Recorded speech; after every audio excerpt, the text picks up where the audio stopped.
yung files ni Natasha? Ito na po yung lahat, sir. Kung ito na lahat yun, bakit wala pa dito yung marketing plan ng Tala White? Ito na nga po, hinahanap ko na rin po eh. Hanapin mo nga dali. Third, Candy. Alika na, pumunta na tayo sa shoot. Nantay na tayo ng headshot. Dali lang, hindi pa nga nakikita yung files eh. Ay, nako. Hanapin natin. Oh, ano yan, anak? Ano yung reports ko sa Legacy, nandito pala. Kailangan to ni Third eh. Ano niya to eh, kailangan niya matali niya to para sa quarterly report. Anak, huwag mo sabihin babalik ka pa sa Legacy. Diana naman, huwag ka nang bumalik doon. Baka mamaya kung anong gawin sa'yo ni Eva at ni Natasha kapag nakita ka doon. Ay, kailangan to ni Third. Alam mo, sa tingin ko, tatawagin ko na lang siya para sabi ko na sa kanya. Bibigay ko na sa kanya. Hello? Hello, Third? Diana. Nasa akin kasi yung mga reports para sa quarterly. Alam ko kailangan mo to eh. Kung gusto mo ihatid ko dyan sa opisina. Actually, paalis na kami. Mas mabuti pa siguro, dalhin mo na lang doon sa resort kasi may commercial shoot kami doon. Tamang-tama, kailangan din kita makausap, ha? Sige. Salamat ulit. Ay, sir, ito na po. Ito na po yung files. Sige, ayusin mo na. Good. Yan, let's go to the shoot. Come on. Hello, Diana. Sige, magkita na lang tayo doon sa resort, ha? Bye-bye.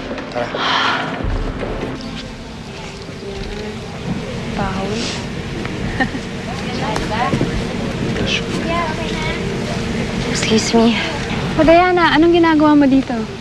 Nandito ba si Third? May importante kasi ako ibibigay sa kanya eh. Totoo ba yung lumabas sa video? Ano, naintindihan naman kita eh. Cute naman talaga si Josh. Sa totoo nga eh, type ko siya dati. Si Third nandito ba? Si Sir Third, mukhang wala pa siya. Pero siguro papunta na yon kasi siya daw muna papalit kay Natasha. Kung gusto mo, hintayin mo na lang muna siya. Hindi. Sige. Salamat talaga. Okay.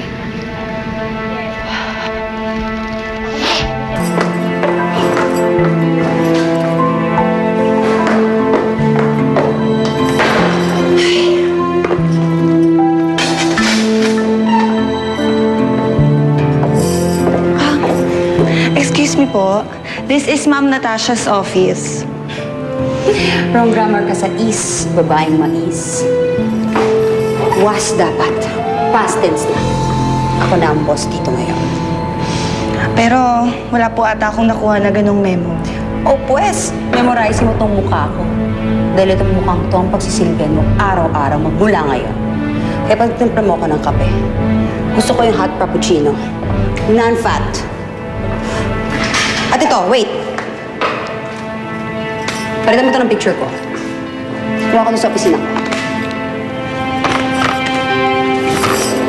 Bilis!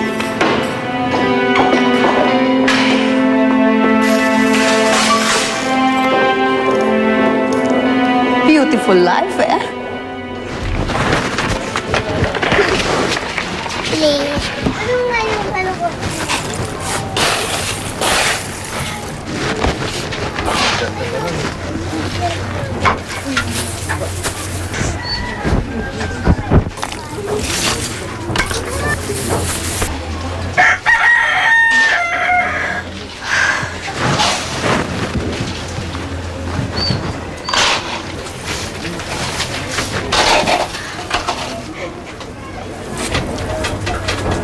Ikaw ba si Lydia Di Makuykui? Sino ka? 25 years ago, meron kang binentang batang babae. Wala akong alam sa sinasabi mo. Ako ang batang babae.